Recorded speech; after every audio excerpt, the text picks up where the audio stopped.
منخرطي السيمار، مرحبا بكم في سلسلة تيلي سيرفيس في دقيقة.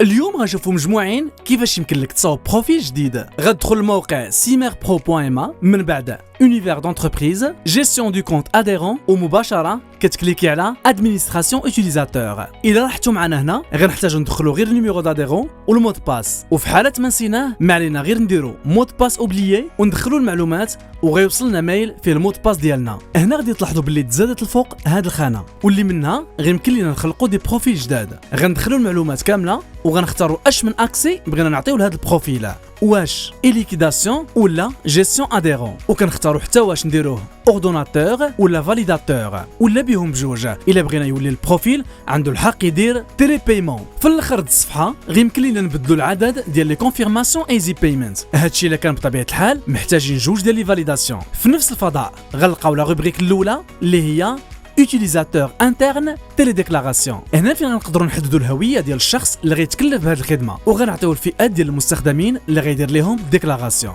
نقدروا نبدلوا المعلومات الشخصيه ديال هذا الشخص، ونقدروا نبدلوا حتى لو مود دو لا تيليديكلاراسيون بفيشي بريتابلي ولا بفورمولير دو سيزي، ونديروا فاليداي.